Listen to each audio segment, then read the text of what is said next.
I hope that in a couple of weeks I will be able to make this class a little bit more interesting. But I can't promise that I can do it right away. We have to learn the language of the science of ontology, and that's a little technical.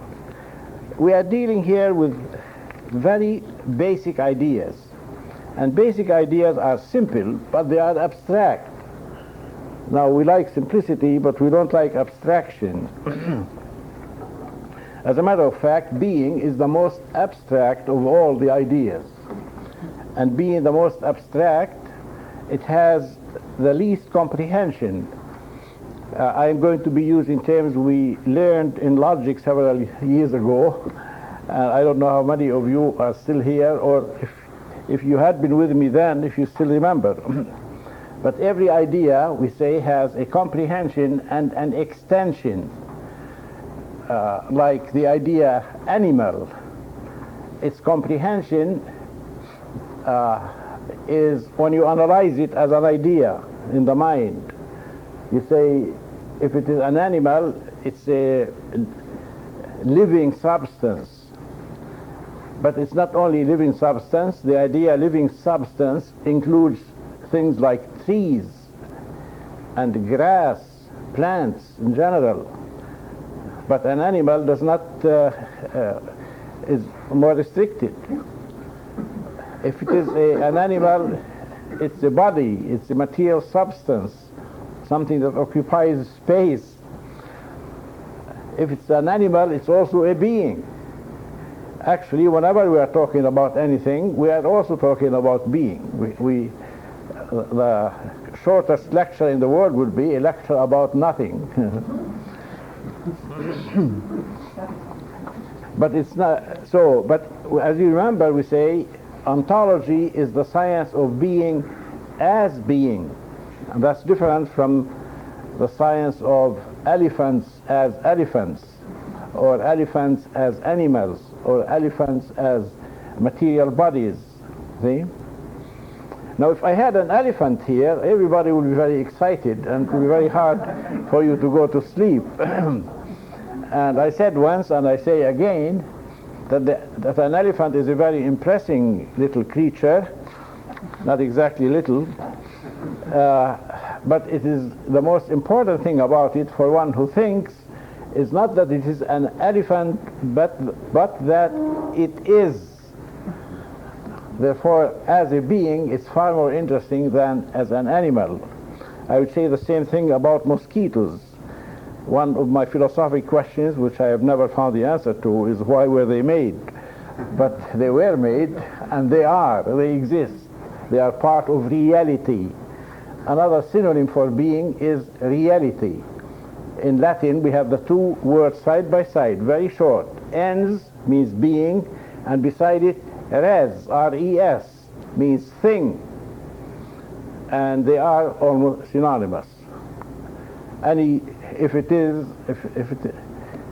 Well, it's almost repeating myself. I mean, it's a truism. If it is anything, it is a thing. I mean, as if it's anything, it's a being. And the word reality in English comes from that Latin word res. Now,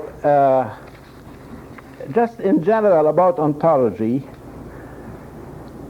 I would want to speak about the kind of approach we should make to the study of this very exceptional kind of science. You can't come to it excited about action. Just what are we going to do with it? I mean, if every time I say a sentence, then what difference is that going to make? Now, we have to come a little bit detached, somewhat ready to be more contemplative, to keep it as a speculative thing, just to clarify our thought. Having said this, and having hopefully taken away that tremendous push especially in our American people, for action, let me hurry to say that actually ontology is the most important thing even in the practical order. You could not have a sound system of morality until you have your ontology straight. You cannot have the faith. You cannot even express the faith until you have your ontology straight. You can't even begin to talk about the soul until you know what kind of being the soul is. So there are thousands of problems that people are making all kinds of mistakes about, making fools of themselves day in and day out about, and they don't know what's the problem with them. And the problem with them is ontological. They think it is psychological. They might think it is lack of knowledge of physics or something else. Social, they probably put the blame on society. I don't know.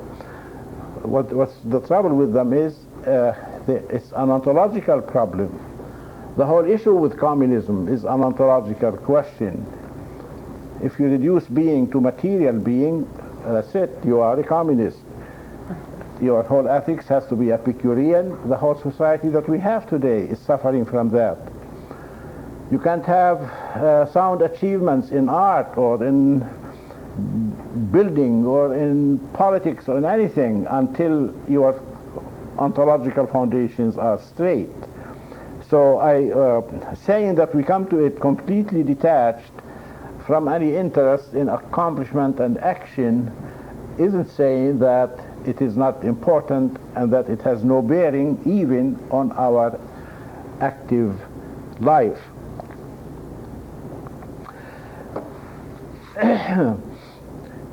I have a few sentences here on the board, and I will read them to you all at once, and I will be satisfied tonight if we get some clarity about what they mean before it's over. And knowing that I am dealing with a very abstract science, I know that our power of concentration cannot be extended too long. So I promise you to make the lecture short. If you don't get tired of it, I will get tired myself. And then I'll be doing what our professor of history, Professor Tower, used to do, go to sleep on my own lecture. Being is the simplest idea. That is, you cannot make it any simpler. There's no other, they talk about the other ideas that combine together as notes. And that's another word that you use very often, but now I'm giving it a very technical sense. When I take the concept substance, that applies, or say material substance, body. How many things fall under that concept? Well, every material thing. The moon falls under it, the stars, the trees in the woods, the mountains, everything. The animals, just body. Very large concept. If I add to it living body, billions of things drop out right away. It does not apply anymore to the moon, it does not apply anymore to the rocks, but it still applies to an awful lot of things. It applies to the ants, it applies to the elephants, and so on.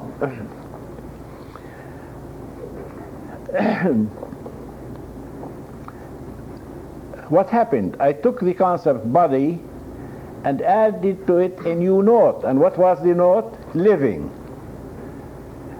And when I combine body with living, I get the idea something animatum.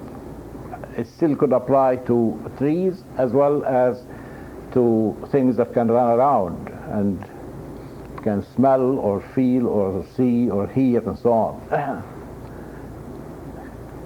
Applying one note to another note or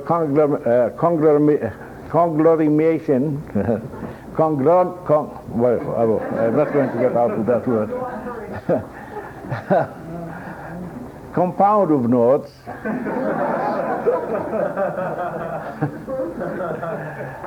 They say you contract the universal idea. So when you hear a logician saying, how do you contract that concept? It means, what do you add to it to make it apply to fewer things? So notice, the more notes you have in the concept, the fewer the things to which it applies. Now, it's one of the laws of logic. So you contract, that means you make the class of things to which the concept applies shrink, get smaller, by getting more ideas. So they say the more you have in the comprehension of the concept, and that's the notes contained in it as you analyze it in the mind, the fewer things to which it applies. The more you have in the comprehension, the fewer things in the extension. So the comprehension is the idea in the mind and what it means, and the notes to which it can be analyzed. The extension is the number of things in reality to which it applies. So we'll be talking about how very soon. I hope I can use that word now and feel confident that you follow me. So when we say that the concept or the idea, concept and idea are synonyms. Sometimes I would say use one word, sometimes the other, mean the same thing. Like being and reality, they are synonyms.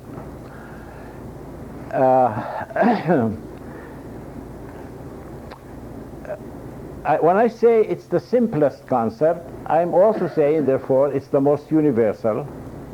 It has the largest extension. Indeed, its extension is everything. There's nothing outside of it except nothing. All right? It's the most abstract. It's the most universal.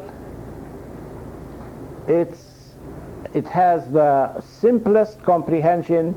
It has the largest extension. When you analyze it, it's the simplest thing that the mind can entertain. And when you apply it, there's nothing to which it does not apply. So even when we were not explicitly studying ontology, everything we studied in this course was about being. But it wasn't about being as such. Now those two words, as such, have kept people, students sometimes, kind of vague throughout the whole course, from the beginning to end, and they still don't know what do you mean when you say we study being as being or being as such. You see what we mean by it?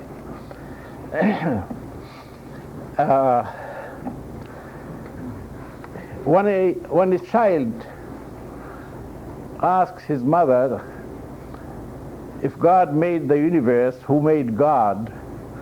That child is really asking an ontological question. And the very way he places it shows that while that child is really very bright and is already a philosopher, he still hasn't understood the analogy of being, which I think will be one of the things I would hope to reach in our talk tonight. When we look at the world around, reality comes to us first, pouring through our senses, our eyes, our ears, our nose, our so on. The main fountains, the main sources through which reality comes rushing at us are the eyes and the ears. And what they receive are things like colors and sounds and so on. But we know, and our experience amply confirms the judgment, that these things, like colors, do not exist in themselves. They have to exist in something else. Like red. There has to be a red rose for us to see red. All right? Now that is the first intelligent division of the concept of being, that we immediately distinguish between what exists in itself and distinguish it from what exists in another. And the technical terms of philosophy for this first spontaneous division of the concept of being are the words substance and accident. Now, one of the unfortunate things about ontology is that it's constantly using terms that are simple and in common use in non-philosophic sense. So when I say accident, you think of automobiles and so on. Well, that has nothing to do with it, except perhaps etymologically. Maybe the etymology of the word would justify using it. But the word accident in philosophy simply means a being whose very mode of existence is to be in another. Red isn't just on its own. It has to be a red carpet or a red dress or a red book or a red something. But red, its very nature is to exist in something else. But when I say dog, dogs exist on their own. It doesn't have to be a rock and then accidentally a dog. It can be a tree and then accidentally a dog. See? Not even a cat and accidentally a dog. When it's a dog, it's a dog. It's in itself. It's a very simple thing. I mean, the ontology is not made up of complex ideas, but they have to be seen clearly and sharply. And immediately we know that if there are accidents, and we do know there are accidents, if we don't know that, we don't know anything, there must be substance. If there are things that cannot exist unless they presuppose the existence of something else, then there must be things that do not exist in that mode. If everything exists in another ad infinitum, well, there will be nothing. Now, it doesn't take too much for the intelligence to arrive at that conclusion. If there are headaches, there must be heads. That's one quick way of putting it. Headaches don't just float in the air. I mean, if you don't have a head, you cannot have a headache. So that's the very first essential distinction. And in that distinction, that our senses emphasize the accidental side and our intellect perceives the substance, God gave it to us to train us, educate us into the perception of another division in the concept of being. And the other division in the concept of being, instead of that little word in, has the word from,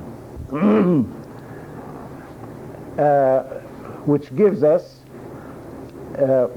we usually, as in philosophy, to protect these very ordinary terms from the vulgarity of ordinary conversation, sometimes we try to keep them in Latin. Some beings, most beings we deal with, all the beings that come to us through the senses, obviously have their being from something else.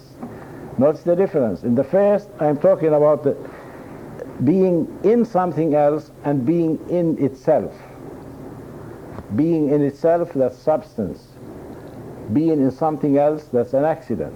Something that could not be unless it presupposes a substance. So the next distinction is something that obviously has come from something else. And in Latin we say being a se and being ab alio. Now a and ab are the same word. They add the b if the next word is hard to pronounce without it. So a and ab are the same word, and it means from. The exact translation in English would be from. So ase is from itself, ab alio is from another. Now it's not difficult for us to perceive that most of the things that come in our experience, including ourselves,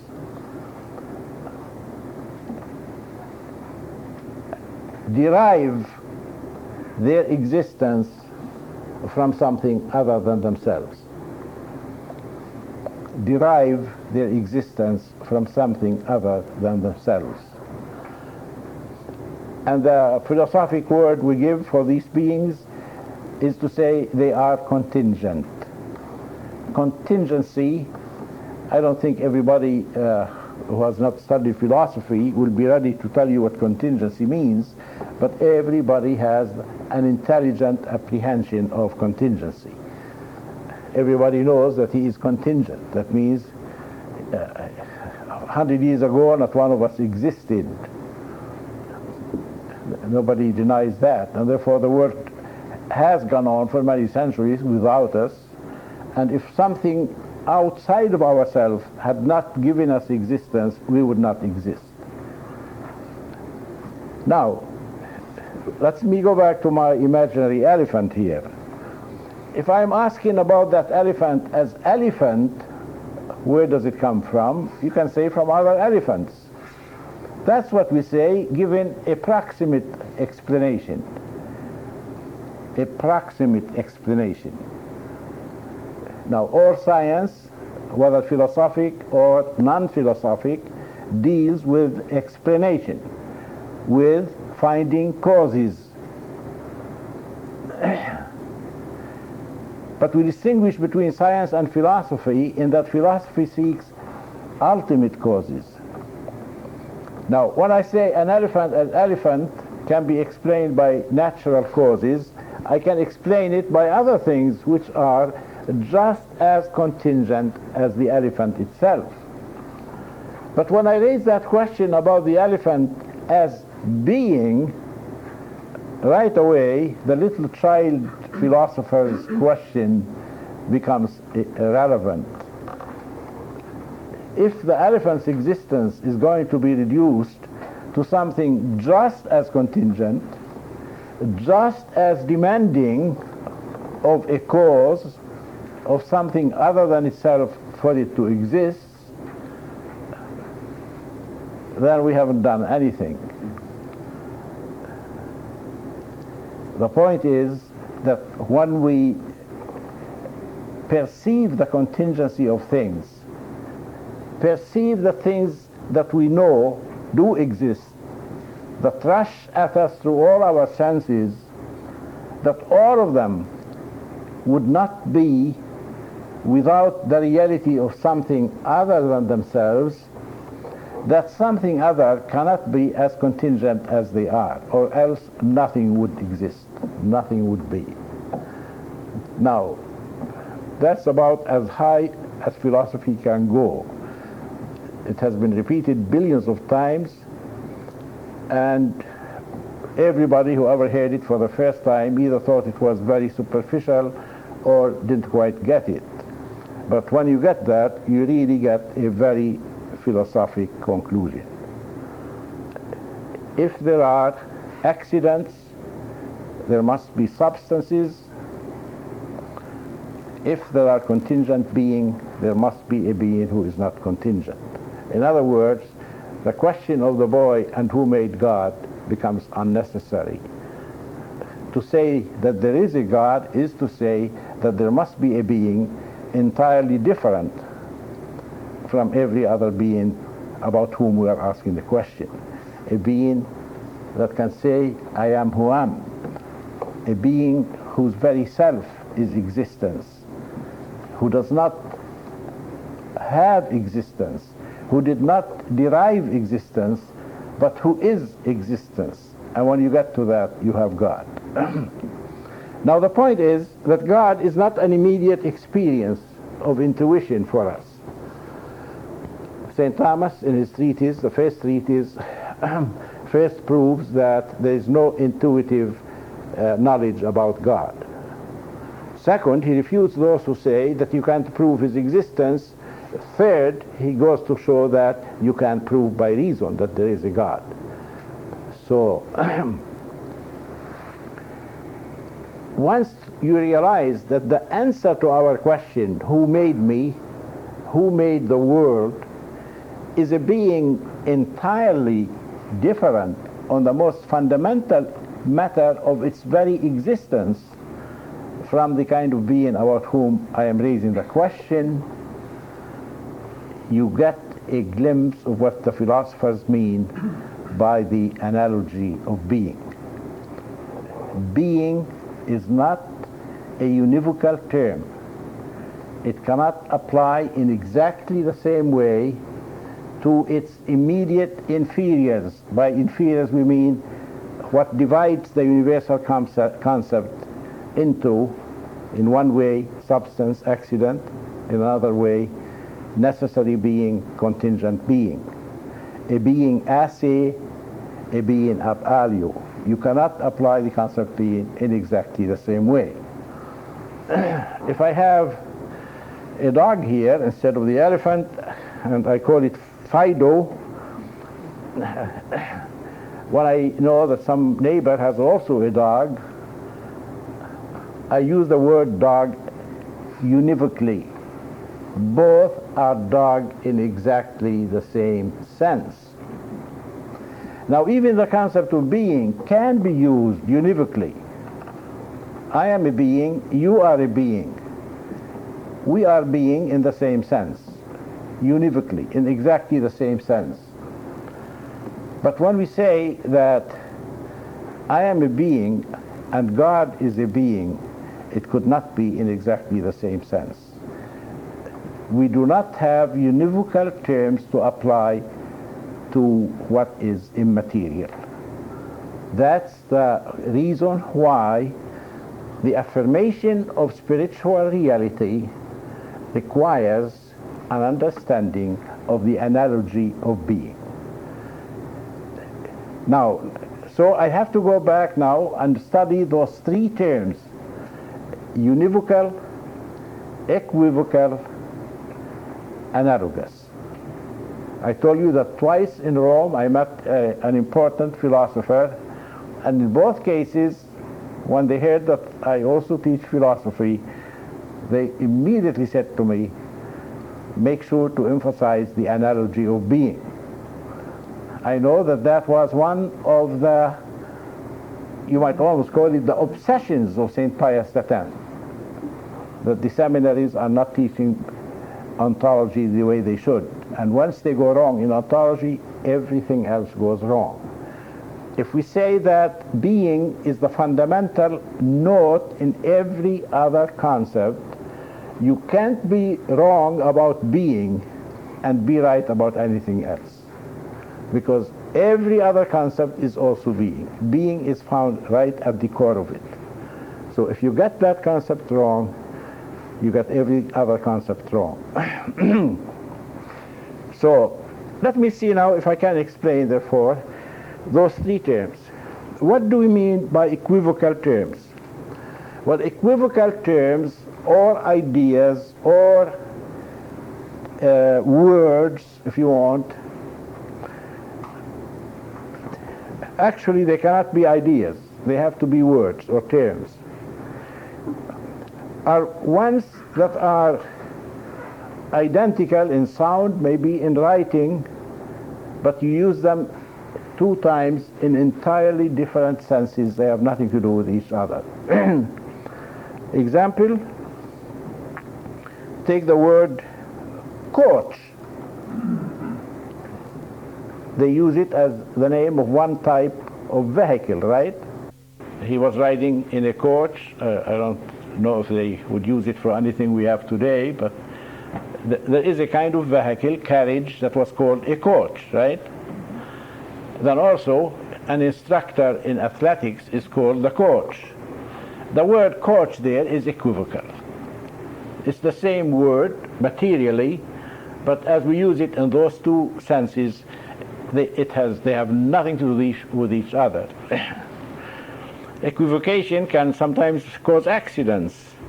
A person behind the wheel says, "Shall I go left?" And they say to him, "Right." And what does it mean? Right, left, or left?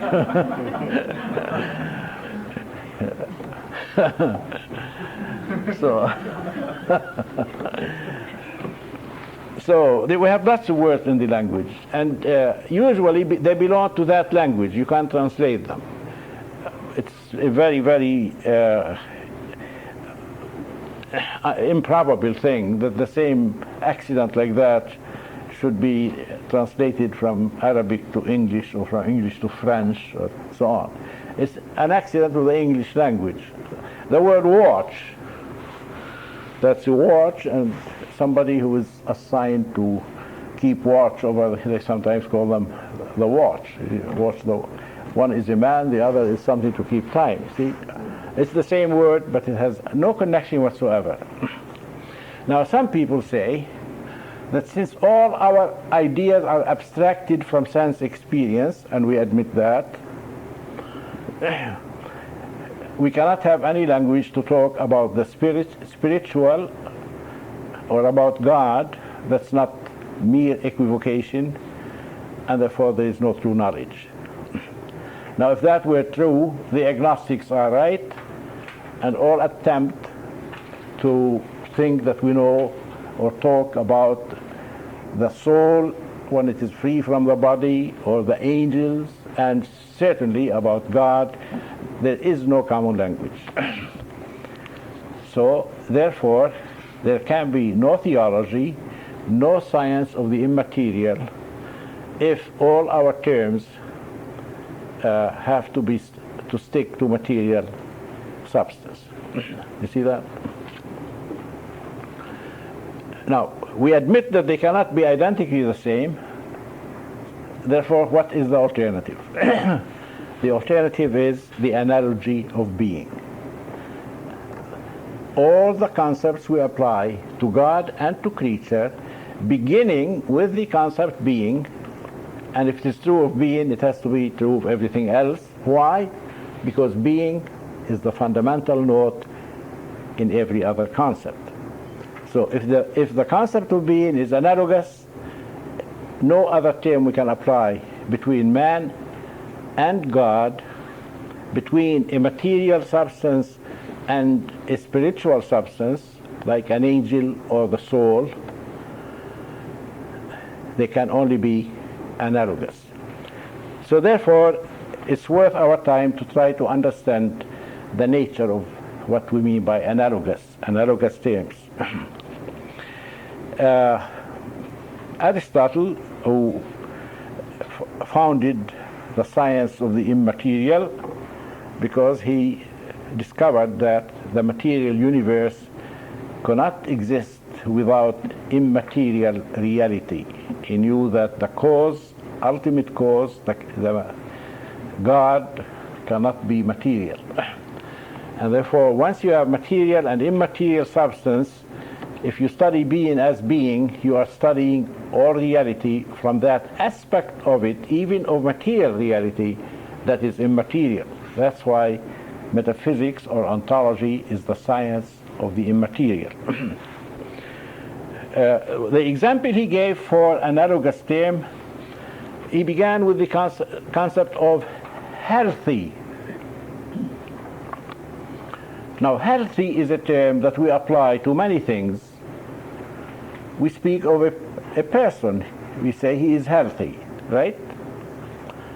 We also say it's very good to go and live in Arizona. The climate there is healthy. Now, the climate of Arizona is healthy not in the sense in which a human being is healthy. Health properly is an attribute, is a qualification you apply to living things, especially to people.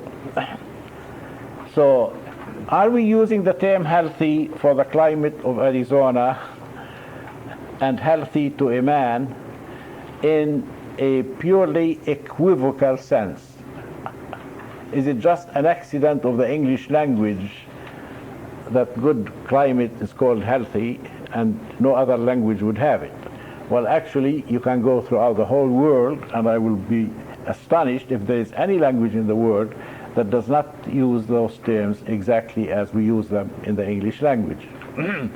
Certainly, it is true of every language I know. Aristotle wasn't talking English, he was talking Greek, and that's the example he gave. We also speak of food being healthy. We also speak of the color of a person as healthy. So now what is happening there? Health, properly and formally, is in man, and it's only when we say that that person is healthy are we using it in its most proper sense. The prime analogate. But when we apply it to the climate, we say the climate is healthy as a cause of health. When we say the color of healthy, it is as an indication of health, as a sign of health. When I say food is healthy, again, it's containing the principles of health and so on. So that is called an analogy of attribution. Health is truly found in the person. We attribute it to other things by way of some relation, due to some relation it has to the prime analogate, which is health in a person. Now, as we apply it to the climate, it's extrinsic attribution. It's not intrinsic. Health, as we understand it in its proper meaning, is not in the climate, but only some relation to health is found in the climate. So that's where what we mean by extrinsic attribution. We can talk about a house being healthy, but let me now we can speak of the house as healthy the way we speak of the climate of Arizona as healthy. But we can also talk about something about the condition of the house itself, apart from its relation to people who are living in it, apart from its health that is going to help us. But you could borrow the concept. If the termites are working at it, if the roof is beginning to fall, you say this is a very sick house. You see, in contrast to that, you say a healthy house.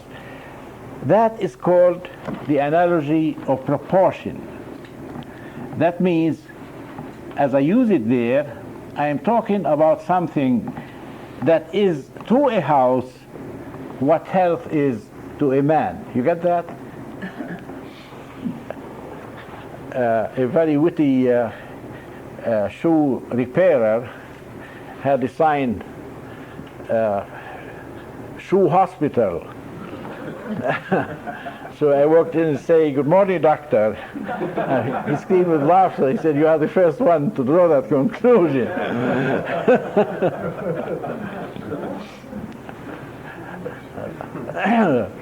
You can tell Brother John Mary, we have a very sick car here, you see.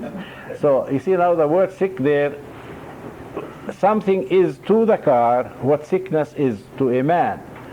Now, that's not the same thing as when you call the house healthy because it's good for our health, because the people who live in it are going to be healthy. See? So one is the analogy of attribution, when the meaning you have in mind is just human health in its proper sense. The other is the analogy of proportion. That's how we speak of the head of a state. That's an analogy of proportion. The word head applies to an animal, to a human being or to an animal. But the head of a state is the same relation to the state as the head is to the body. That's an analogy of proportion. So nothing can be more fascinating than the concept of analogy. And while it starts being very dull and abstract, I remember how many lectures Father used to give us about the analogy of being. And I am sure that 99% of the people that were sitting down in his classes thought that there was something, strange about him, what he's so excited about. And I say that their lack of appreciation is part of the reason why they dropped out of the fight. I mean, they are not incidental, these two things. I mean, they are connected. So I hope I have some appreciation here that Father did not have. I mean, we have been working for so many years to kind of sift the elements. I think we have a group today that's far superior than anything we have had before. So once I give you that notion, you will find yourself thinking about it all week, I hope, and I'm sure you will. We try to find other examples of the same thing. So one very, very good example of the analogous use of a term, when I say, supposing I have some problem in geometry, and you try to explain it to me, and then I say, oh, I see. I really don't see anything. I might see something if it were geometry and it's on the board, but supposing it's some abstract thing like calculus or algebra, I see. What do I see? I see with my intellect. Now that is closer now to what we are talking about when we move from the order of material reality to the order of the spirit. Unless we do have in our own experience a spiritual reality, we won't even know what it is to be spiritual. The word spirit would be absolutely meaningless. So the seeing with the material eyes and the seeing with the intellect for a point that's purely philosophical or mathematical or purely abstract, the word seeing there is an analogous term. You see that?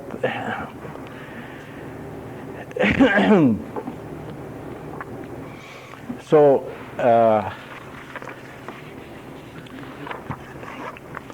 let me go back now and see the terms, the sentences I put on the board, and see if they are fully meaningful to us. Being is the simplest idea. You see what that means. Being the simplest idea, that means I cannot take any further notes out of it. No concept can be simpler than that. It is also the most universal. If I try to contract it, and you know what we mean when we say try to contract a universal idea, that means add a new note to it, and so that it will shrink. Its class of things to which it applies shrinks. That's what I mean by contracting an idea. Now, supposing I had not the idea of being, but the idea of animatum, which means a living thing. Animatum.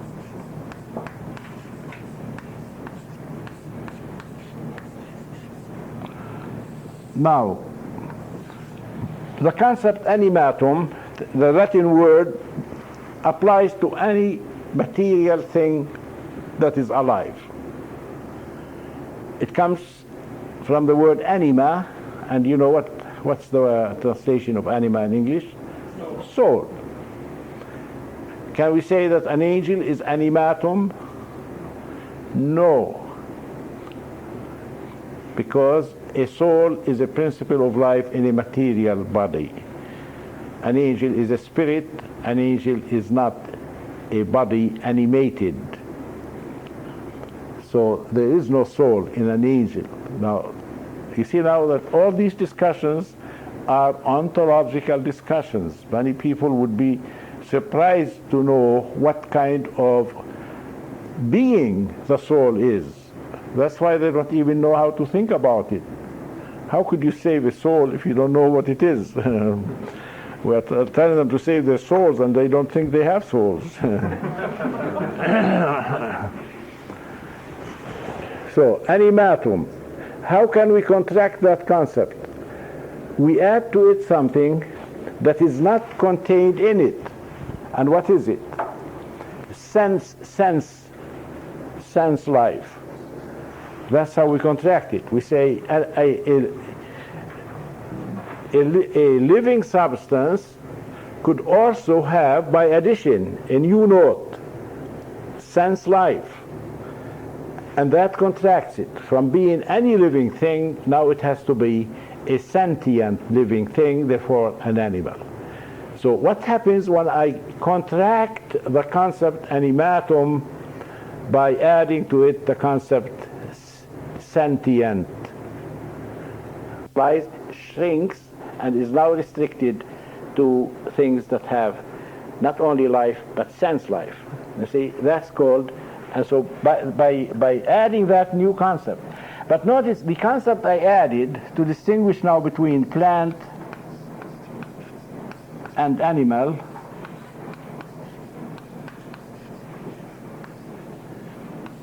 is not contained in the very concept itself. It comes from the outside to it. A thing can be living without sensation, all the trees, all the grasses, all the shrubs, but it can also be living with sensation. So the note that was added is not found in the concept we are trying to contract. The universal concept that we are trying to contract does not contain the thing, the note by which we contract it. Well, try to do the same thing to being. All right? You have to find something outside being by which to contract it. You have to find a concept not contained in the concept being. Now, what is outside being? Nothing. Therefore, you cannot contract the concept being. Now, we say being can be in se, in alio, substance, accident. But both in se and in alio are somehow contained in the concept of being, because otherwise they would be nothing. And there would be no real distinction between substance and accident. Or try to contract it on this score. A being can be asse. Brother Michael was using the word aseity, remember last Sunday, as the quintessential attribute of divinity. Aseity, from itself, underived, uncaused, does not receive its being. Now, if aseity is nothing, well, then God is nothing. The distinction between man and God is nothing, meaningless, and so on. Do you see why the philosophers insist on saying that being is not a genus? Animatum is a genus because it can be contracted by sentient, and you have the two species, plant and animal. A genus will have proper species under it, and they will have a difference that's not contained in the generic concept. But being cannot be a genus, and what falls under it cannot be properly a species. You see why they say being is not a genus? That's one of the statements of Aristotle that was one of the foundations of sound metaphysics.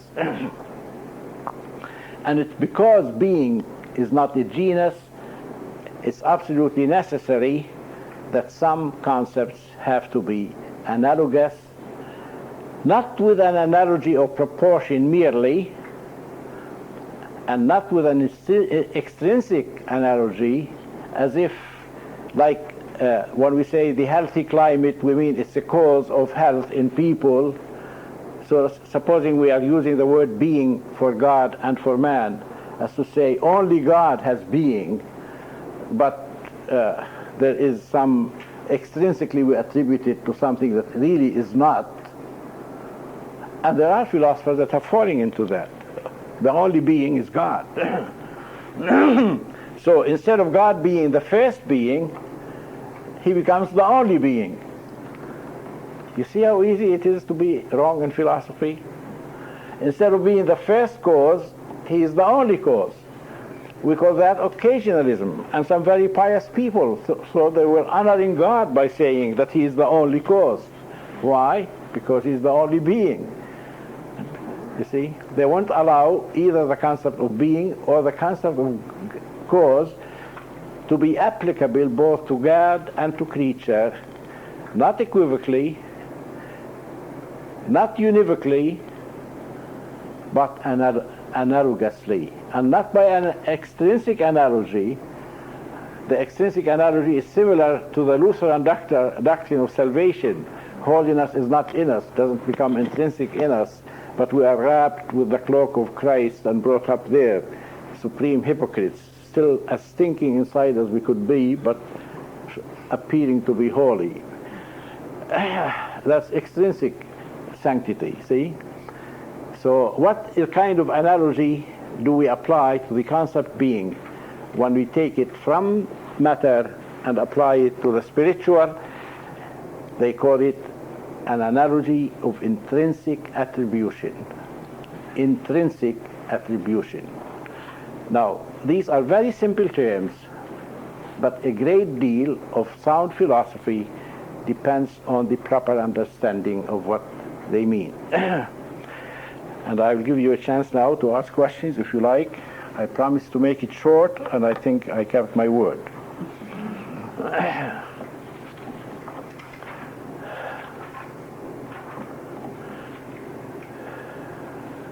Yes?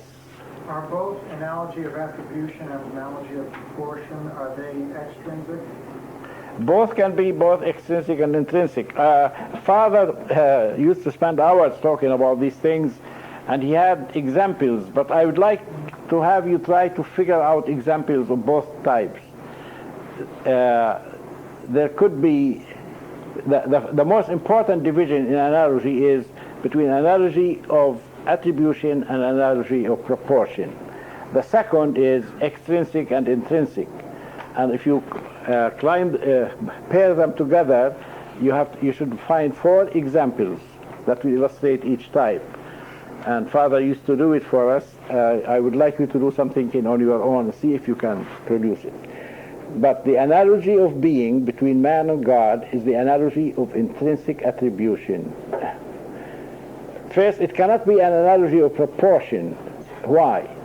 Because it's the very first analogy. You see, because being is analogous, every other thing we say about God, where the concept arises out of our human experience. Like when we say he is wise, when we say he is good, when we say he is true, every other concept, since it has to have as its core the concept being, it has to be also analogous. So what touches being is going to touch every other word we use when we talk about God. So it can't be proportion because it's a very first start. I mean, you say there's something to a house that is like health is to a man. That's proportion. But there's nothing you start with there. I mean, you are beginning with the very first concept of being. You can't say it is extrinsic because you can't say only God is a being and we are not. You can't say that the creature is a being and God is, some people try, to say he is a super being. No. Some theologians, a very famous theologian in our century, Karl Barth, a Protestant from Europe, God is super being. No concept can even in any way apply to God that we have. He's completely other, So he feels that this is very pious. But I mean, our Lord, when he talks, he didn't say God is completely different. He kept saying to us things very surprising. The kingdom of God is like a mustard seed. You say, do you really mean it?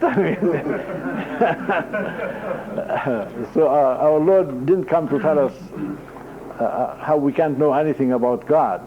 I mean, he never told us that we know everything about God. I mean, of course, he repeatedly said that the things he tells us about heaven, nobody else could have told us except himself. He said only he who came down from heaven could talk about them. But he certainly didn't major in telling us, like Karl Barth, that God is utterly other. Just there's no concept, no thought, nothing could even touch him. Or so therefore, why not give up? Why even think about God? Why say any prayers? Why feel that we have any relation to him? Certainly, why talk about being children of God?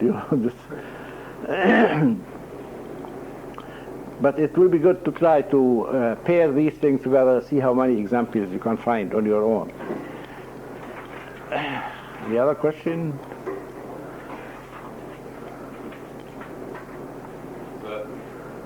Yes. The relationship between creator and creature with being, is that the only analogy of intrinsic attribution? Yeah. The analogy between God, the esse, and the ab alio, when you talk about them both as being, it's by intrinsic attribution.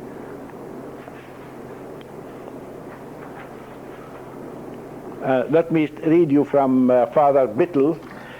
By the way, I have an excellent library. Maybe that won't be very helpful on the record, so I might as well. Could you stop this? I talk to you.